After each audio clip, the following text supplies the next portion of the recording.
Hello नमस्कार अस्सलाम वालेकुम सत श्री अकाल। मेरा नाम है हसनैन अली और आप सबका स्वागत है सेंचुरियन डिफेंस एकेडमी के ऑफिशियल यूट्यूब चैनल पर।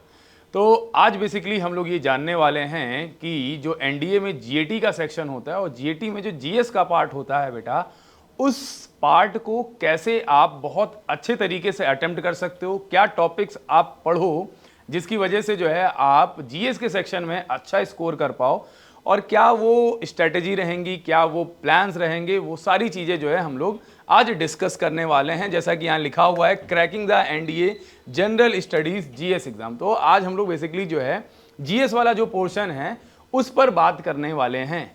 ठीक है, कि कौन कौन से टॉपिक्स पढ़ें, इसके अलावा बेटा स्टडी प्लान्स कैसे हो, कैसे आप जो है अपने स्कोर को मैक्सिमाइज कर सकते हो, ये सारी बातें आज हम लोग करने वाले हैं। तो बने रहिएगा शुरू से लेके एंड तक ताकि आप अपने सपने को पूरा कर पाओ। और जीएस एक ऐसा सेक्शन है बेटा जिसमें ज़्यादा स्कोर किया जा सकता है, लेकिन ज़्यादा स्कोर बच्चे कर नहीं पाते हैं। ठीक है, तो डिकोडिंग द जीएस सेक्शन, भाई कैसे जो है जीएस सेक्शन की बात करें तो देखो बेटा, दो सब्जेक्ट इसमें बहुत ज़्यादा इंपॉर्टेंट रोल प्ले करते हैं। और ये दो सब्जेक्ट कौन कौन से हैं भाई जीएस के सेक्शन में अगर देखा जाए तो सब सेक्शन तो बहुत बड़ा है हमारा, ठीक है, लेकिन दो सब्जेक्ट बहुत इंपॉर्टेंट रोल प्ले करते हैं। सबसे पहला जो सब्जेक्ट है बेटा वो है ज्योग्राफी।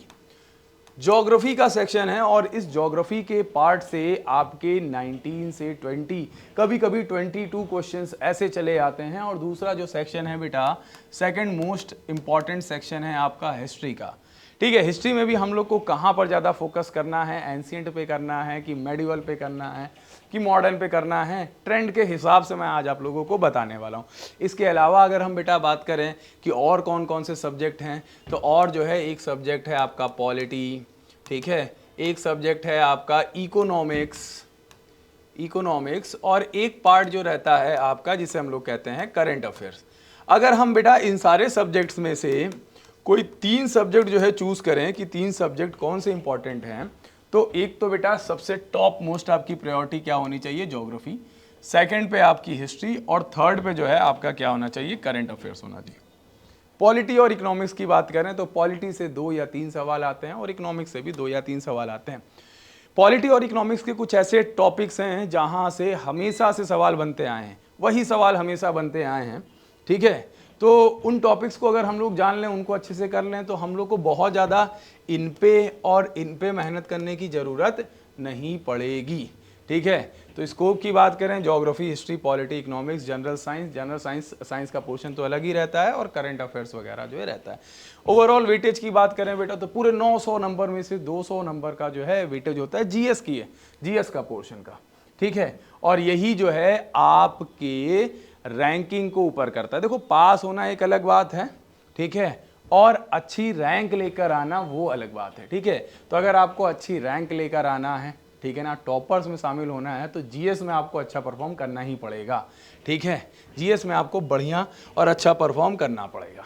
ठीक है, तो की सब्जेक्ट्स की बात करें तो पहले हिस्ट्री की बात कर लेते हैं। हिस्ट्री में एंशिएंट हिस्ट्री है, मेडिवल हिस्ट्री है, मॉडर्न हिस्ट्री है। अच्छा, इनमें से हम लोग भाई क्या क्या पढ़ें क्या ना पढ़ें। अच्छा, इन तीनों सेक्शन में सबसे ज़्यादा इंपॉर्टेंट कौन सा सेक्शन है, तो सबसे ज़्यादा इंपॉर्टेंट है आपका, अगर मैं नंबरिंग करूं तो सबसे ज़्यादा इंपॉर्टेंट है मॉडर्न इंडिया या मॉडर्न हिस्ट्री का जो पार्ट है वो सबसे इंपॉर्टेंट है। सेकंड नंबर की बात करें तो सेकंड नंबर पे एंशिएंट हिस्ट्री और थर्ड नंबर पे है आपका मेडिवल हिस्ट्री। जैसा कि मतलब पास्ट के ईयर्स में अगर देखा जाए तो पास्ट के ईयर्स में जो क्वेश्चंस बने हैं हिस्ट्री के वो यही दिखाते हैं कि भाई सबसे ज़्यादा इंपॉर्टेंट है आपका मॉडर्न हिस्ट्री।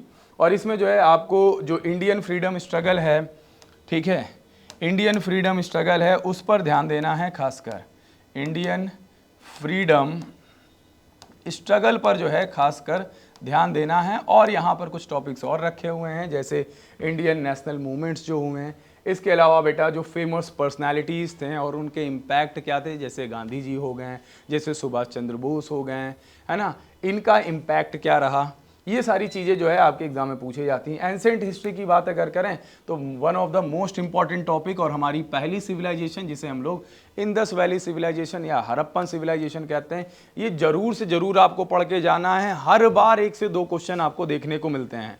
ठीक है, तो जब कोई टॉपिक से बार बार सवाल बन रहा है तो उसको तो आपको पढ़ना ही है। मौर्य डायनेस्टी हो गई, ठीक है, इसके अलावा वैदिक एज हो गया, यहाँ से जो है आप लोगों को पढ़ाई करनी है। फिर भाई अगर मेडिवल हिस्ट्री की बात करें तो भाई दिल्ली सल्तनत और मुगल एम्पायर, ये दो चीज़ को आप पढ़ लो। और एक चीज़ जो है कई मतलब एग्जाम्स में आ रहा है जिसे हम लोग विजयनगर एम्पायर कहते हैं, विजयनगर एम्पायर कहते हैं, तो इनको पढ़ डालो भाई, ठीक है। तो ये तो रहा बेटा किसका पार्ट, ये रहा हिस्ट्री का पार्ट। अब हम लोग बेटा बात करेंगे ज्योग्राफी की, कि ज्योग्राफी में भाई हम लोग ऐसा क्या क्या पढ़ें कि जो है हमारा एग्जाम में अच्छा जो है मार्क्स आ जाए, अच्छा परफॉर्म कर जाए हम लोग, ठीक है। तो सबसे पहली बात करें तो ज्योग्राफी को कई सारे भागों में वैसे ही हम लोग डिवाइड कर लेते हैं, वैसे हम लोग बांट सकते हैं, ठीक है। और इनमें से मैं आप लोगों को कुछ इंपॉर्टेंट टॉपिक्स के नाम बता रहा हूँ। जैसे एक ये टॉपिक है ड्रेनेज सिस्टम। पिछली बार सितंबर 2024 वाला जो एग्जाम हुआ था उसमें ड्रेनेज सिस्टम से 5 सवाल आ गए थे अकेले। तो ड्रेनेज सिस्टम पकड़ लो भाई, अर्थ का स्ट्रक्चर पकड़ लो जिसपे मार्क कर रहा हूँ, ठीक है, ये पकड़ लो, ठीक है। इसके अलावा अगर हम लोग बेटा बात करें तो इंडियन ज्योग्राफी का पूरा पार्ट, इंडिया की लेंथ क्या है, ब्रेथ क्या है, लैटिट्यूड लॉन्गिट्यूड क्या है, ठीक है, ट्रॉपिक ऑफ कैंसर, IST, ये सारी चीज़ें जो है आपको पता होनी चाहिए। इंडिया के जो बॉर्डरिंग कंट्रीज़ हैं, ठीक है ना, बॉर्डरिंग कंट्रीज़ हैं, 100% एक सवाल बन के आएगा बेटा बॉर्डरिंग कंट्रीज़ से, कि कौन कौन से जो कंट्रीज़ हैं बेटा उनसे हमारे कौन कौन से स्टेट्स टच करते हैं, है ना। इन सब को मैं ट्रिक्स के माध्यम से पढ़ाता हूँ, यूट्यूब पर भी पढ़ाता हूँ, क्लासेस में भी पढ़ाता हूँ। फिर बेटा इकोनॉमिक ज्योग्राफी से जैसे बेटा मिनरल्स हो गया, एग्रीकल्चर हो गया, ट्रांसपोर्टेशन हो गया, ये पढ़ लीजिए। वर्ल्ड ज्योग्राफी की बात करें तो वर्ल्ड ज्योग्राफी से बहुत डेप्थ में नहीं आता है। अगर आप कॉन्टिनेंट्स, एक टॉपिक है जिसे कॉन्टिनेंट्स कहते हैं, तो कॉन्टिनेंट्स के जो भी इंपॉर्टेंट फैक्ट्स हैं वो पढ़ लो, ओशियंस पढ़ लो, ठीक है। तो अपने आप जो है आपका काम आसान हो जाएगा। कॉन्टिनेंट्स में जो मेजर लैंड फॉर्म है जैसे Rocky mountain range, Andes mountain range, है ना, उनकी जो हाईएस्ट पीक्स हैं ये आप जो है तैयार कर लो, ठीक है, पढ़ लो, ठीक है। तो ये अभी मैं आप लोगों को क्या बता रहा हूँ, अभी मैं आप लोग को ये बता रहा हूँ कि किन सब्जेक्ट में आपको क्या क्या पढ़ना है, किस सब्जेक्ट में आपको क्या क्या पढ़ना है, ये मैं आप लोग को बता रहा हूँ। हिस्ट्री बता दिया, ज्योग्राफी बता दिया। अब हम लोग बेटा बात करेंगे नेक्स्ट सब्जेक्ट की, और नेक्स्ट सब्जेक्ट जो है उसे हम लोग क्या कह रहे हैं, इकोनॉमिक्स कह रहे हैं, ठीक है। इकोनॉमिक्स नहीं, पॉलिटी और इकोनॉमिक्स एक साथ जो है बता दे रहा हूँ। क्यों? क्योंकि दोनों का वेटेज बहुत कम है, दोनों का वेटेज कम है भाई, ठीक है। तो पॉलिटी में ऐसे कौन से टॉपिक्स पढ़ें कि हम लोग का काम हो जाए आसान। तो देखो बेटा पॉलिटी में आपको बहुत टाइम नहीं देने की ज़रूरत है, 2 से 3 सवाल आते हैं। तो पॉलिटी के कुछ जो ट्रिक्स वगैरह होते हैं ना, जैसे शेड्यूल्स के ट्रिक हो गए, शेड्यूल्स वगैरह के ट्रिक हो गए, पार्ट्स के ट्रिक हो गए कि किस पार्ट में कितने आर्टिकल्स आ रहे हैं ये, ठीक है। और एक जो पार्ट है बेटा जिसे कहते हैं अमेंडमेंट, कॉन्स्टिट्यूशनल अमेंडमेंट, कई सारे अमेंडमेंट्स हुए हैं भाई, ठीक है, जैसे GST आया, है ना, और ऐसे जो है बहुत सारे अमेंडमेंट हुए, ठीक है। तो अमेंडमेंट्स आपको पढ़ना है। फंडामेंटल राइट से एक क्वेश्चन हमेशा आया है, पार्ट 3 का जो फंडामेंटल राइट है जिसे मैग्ना कार्टा कहते हैं हम लोग, Magna carta of Indian constitution कहा जाता है, हमेशा एक क्वेश्चन बन के आता है, रट डालो, पढ़ डालो, ठीक है। इसके अलावा इकोनॉमिक्स की बात करें तो इकोनॉमिक्स से आपको ज़्यादा कहीं भागने की जरूरत नहीं, सिर्फ और सिर्फ 5 ईयर प्लान पढ़ लो, 5 ईयर प्लान पढ़ लो भाई, आपका काम आसान हो जाएगा। एक क्वेश्चन 100% बन के आता है, ठीक है। इसके अलावा आपको अगर जो है कुछ और भी पढ़ना है, इसमें थोड़ा और टाइम देना है, तो करंट इकोनॉमिक्स के जो पार्ट हैं जैसे पॉवर्टी एंड अनएम्प्लॉयमेंट पार्ट हो गया, GDP हो गया, इन्फ्लेशन हो गया, ये सारा पार्ट जो है आप कवर अप कर सकते हो। लेकिन भाई एक क्वेश्चन बनाना है, 4 नंबर बनाना है, तो 5 ईयर प्लान जरूर पढ़ लो, समझ गए। नाउ आगे बढ़ेंगे हम लोग। ये हम लोगों ने बात की सब्जेक्ट्स की कि भाई हम लोग सब्जेक्ट में क्या क्या करें, है ना। अब जो है हम लोग बात करेंगे भाई साइंस का, जो है आप लोगों को बताया जाएगा, फिजिक्स केमिस्ट्री बायोलॉजी का, मैं GS का जो है डिस्कस करने आया हूँ, ठीक है। कि सब्जेक्ट एरियाज और करंट अफेयर्स, करंट अफेयर्स में हम लोगों को कहाँ पर जो है ध्यान देने की ज़रूरत है, तो जितने भी डिफेंस की एक्सरसाइजेस हुई, जितने भी डिफेंस से रिलेटेड काम हुए हैं उसको जरूर पकड़ना है, ठीक है। नेशनल और इंटरनेशनल न्यूज़ जैसे पॉलिटिक्स, इकोनॉमी, स्पोर्ट्स से रिलेटेड जो इवेंट हुआ है वो, defence and security, science and technology से रिलेटेड जो है अगर कोई क्या कहते हैं करंट में इवेंट हुआ है तो उसको जरूर बसा लो दिमाग में। इन्वायरमेंट से रिलेटेड अगर कोई काम हो गया है, जितने जैसे वर्ल्ड इन्वायरमेंट डे कब मनाया जाता है, उसका थीम क्या है, ये सब जो है आप लोग करो, ठीक है ना। तो ये है करंट अफेयर्स का पार्ट। और करंट अफेयर्स में जो ये 4 पॉइंट्स लिखे हैं, सबसे इंपॉर्टेंट पॉइंट है आपका defence and security. Defence and security सबसे इंपॉर्टेंट रोल प्ले करेगा भाई। करंट अफेयर्स के लगभग 8 से 10 सवाल बन के आते हैं, मोटा मोटी आप जो है मान लो कि भाई 8 सवाल भी आ रहे हैं ना, तो 3 सवाल तो आपके डिफेंस एंड सिक्योरिटी से आ जाएंगे, ठीक है। और करंट अफेयर्स आपको पूरा 1 साल के पढ़ के जाना है, ये नहीं कि सिर्फ 6 महीने का आपने पढ़ा और चले गए, नहीं, पूरा 1 साल के 1 साल का करंट अफेयर्स पढ़ के जाना है। बात समझ में आ रही है? नाउ मूव करेंगे आगे की तरफ भाई। अब क्या स्ट्रेटजीज रहे, ये तो हो गई बात पढ़ने की कि अपन लोग को पढ़ना क्या क्या है, ठीक है। अब सर कुछ ऐसा बता दीजिए, कुछ ऐसी स्ट्रेटजी बता दीजिए कि हम लोग पढ़ने के साथ साथ जो एग्ज़ाम में भी अगर बाई चांस कुछ इधर उधर हो तो हम लोग कर ले जाएं, ठीक है। तो भाई सबसे पहले आपको सिलेबस के अकॉर्डिंग पढ़ना है, ठीक है।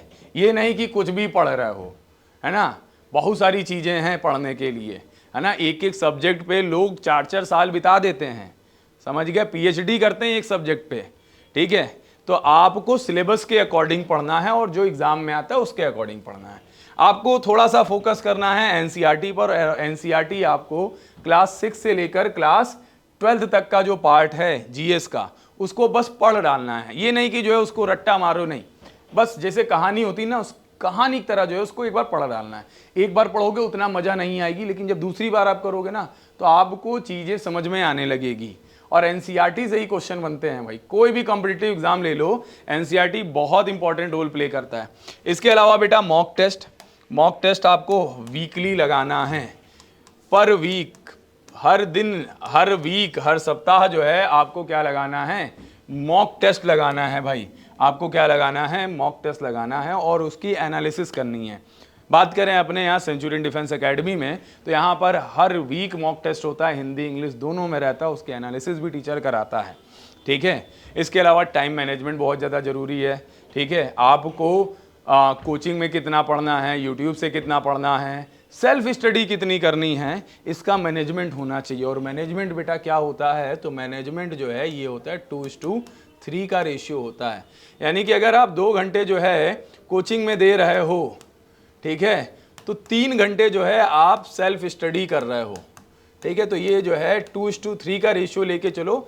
अगर आपको सेल्फ स्टडी पे और भरोसा है तो आप 1:3 का रेशियो जो है लगा सकते हो। यानी कि 1 घंटा कोचिंग में दिया तो 3 घंटे जो है आपने सेल्फ स्टडी को दिए, 2 घंटा कोचिंग में दिया तो 6 घंटा जो है आपने स्टडी में दिया। तो इतना ये वाला रेशियो जो है फॉलो कर पाना थोड़ा सा टिपिकल होता है, आप ये जो है फॉलो कर सकते हो आराम से, ठीक है। इसके बाद बेटा रिवीजन। रिवीजन में क्या होता है ना, बच्चे कहते हैं कि सर जो हमने पढ़ा वो भूल जाते हैं।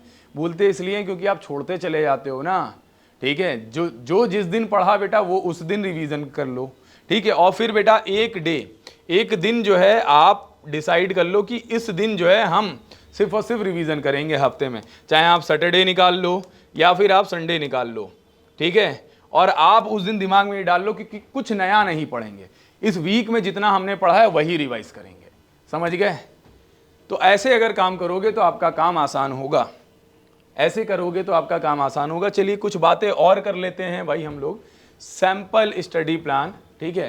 तो स्टडी प्लान आपको जो है क्या रखना है, तो सबसे पहले बेटा एक आप अपना वीकली ब्रेक डाउन कर लो कि वीकली जो है आपको क्या क्या करना है, कितने चैप्टर्स कंप्लीट करना है।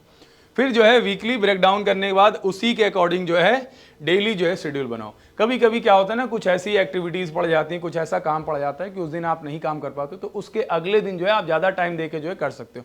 इसीलिए पहले वीकली ब्रेक डाउन करो, उसके बाद जो है डेली शेड्यूल बनाओ कि भाई हमको एक वीक में इतना टारगेट अचीव करना है और इस टारगेट को अचीव करने के लिए जो है ये हमारा वीक का शेड्यूल है। आई बात समझ में आपको, तब जो है आप कर पाओगे, ठीक है। क्योंकि क्या होता है ना, डेली का टारगेट आप डेली नहीं कंप्लीट कर पाओ। कभी कभी ऐसा होगा कि भाई आप खेलने चले गए, आप कहीं चले गए तो नहीं पूरा हो पाया, तो आप अगले दिन जो है उसका भरपाया कर सकते हो, ठीक है। आप रिवीजन स्लॉट बनाओ, जैसे मैंने आप लोग को बताया कि कोई एक दिन ऐसा निकाल लो, संडे या सैटरडे में एक दिन ऐसा निकाल लो कि उस दिन सिर्फ और सिर्फ आप रिवीजन करो। और मॉक टेस्ट और एनालिसिस तो आपको भाई करनी ही करनी है। चलिए आगे बढ़ेंगे हम लोग, ठीक है। कुछ 3 पॉइंट्स और हैं बेटा, और फिर जो है इसके बाद हम लोग खत्म करेंगे। Is the GS section your path to success. 3 points हैं, रिकैप, की टॉपिक्स। जो की टॉपिक्स हैं, जैसा भी मैंने आपको नाम दिया ड्रेनेज सिस्टम का, मैंने आपको नाम दिया इधर ये इंडस वैली सिविलाइजेशन का, तो इनका बेटा रिकैप करते रहो, बार बार जो है रिवाइज करते रहो। दूसरा पॉइंट है बेटा कंसिस्टेंट एफर्ट करो। ये नहीं कि जो है एक दिन आपने 12 घंटे पढ़ लिया तो अगले दिन आप जो है 2 ही घंटा पढ़ रहे हो। आप जो है अपना टाइम मतलब कंसिस्टेंसी रखो कि हमको 6 घंटे या 7 घंटे पढ़ना है तो हमको डेली उतना टाइम देना है। ये नहीं कि एक दिन आपने जो है 10-12 घंटे पढ़ लिया, एक दिन आपने 1 ही 2 घंटे पढ़ पाए। तो कंसिस्टेंसी जो है बहुत ज़्यादा ज़रूरी है। और तीसरा है बेटा, अपने आप पर भरोसा रखना है। कुछ बच्चे जो है के दिमाग में पहले से ही रहता है, अरे हमसे तो नहीं हो पाएगा, है ना, जबकि वो काबिल होते हैं फिर भी उनके दिमाग में रहता है कि हमसे नहीं हो पाएगा। तो जब आपके दिमाग में ये आ गया कि आपसे नहीं हो पाएगा, तो आप भले जितना मेहनत कर लो या जितनी कोशिश कर लो, नहीं होगा। आप अपने दिमाग को जो है बताओ कि हाँ आप कर सकते हो, अपने ऊपर भरोसा रखो कि हाँ आप कर सकते हो, ठीक है। तो जब आप अपने ऊपर भरोसा रखोगे ना, तो अपने आप जो है रास्ते खुलते चले जाएंगे। और मोटिवेटेड रहो। मोटिवेशन सामने वाला जैसे हम हैं, अभी हम मोटिवेट कर देंगे, कुछ देर के लिए आप मोटिवेट हो जाओगे। तो अंदर से मोटिवेशन आना चाहिए कि भाई हम क्यों एनडीए करना चाहते हैं, क्यों हम जो है देश के लिए जो है क्या कहते हैं देश की सेवा करना चाहते हैं। तो ये अंदर से आना चाहिए। एनडीए में जाने के बाद मेरी लाइफ स्टाइल कैसी होगी, मेरी मदर फादर की लाइफ स्टाइल कैसे होगी, ये सारी चीज़ें आनी चाहिए। तो कंसिस्टेंट एफर्ट अगर आप लगाओगे, फोकस प्रिपरेशन करोगे, तो 110% आपका एनडीए का पार्ट क्या होगा, निकल जाएगा। और रिटर्न आप जो है बहुत प्यार से निकाल लोगे, ठीक है। तो ये जितना भी मैंने आप लोग को बताया है, इसको आप फॉलो करो, 110% जो है आपका रिजल्ट आएगा। And all the best for NDA exams. Dear aspirants, क्या आप भी एनडीए 2025 एग्जामिनेशन को क्रैक करना चाहते हैं अपने पहले प्रयास में? तो आज ही इनरोल करें सेंचुरियन डिफेंस एकेडमी के रिटन प्लस एसएसबी कोर्स में, जो आपको देने वाला है regular classes, doubt clearing sessions, free study materials, trained faculties, experts of the SSB panel, free SSB coaching, India's largest GTO ground के साथ में doubt clearing sessions, weekly mock test, rigorous practice. ये एक ऐसा संस्थान है जहां हम आपको A to Z प्रिपरेशन कराते हैं और आपको नेशनल डिफेंस एकेडमी की कड़ी तैयारी कराते हैं। प्राउडली ऑल इंडिया रैंक 1, 2, 3, 4 जैसे रैंक्स देने वाली सेंचुरियन डिफेंस एकेडमी आपको वेलकम करती है to join our upcoming courses for your NDA exam preparation. Please call on 97959 77776 for more information. Thank you, Namaskar and Jai Hind.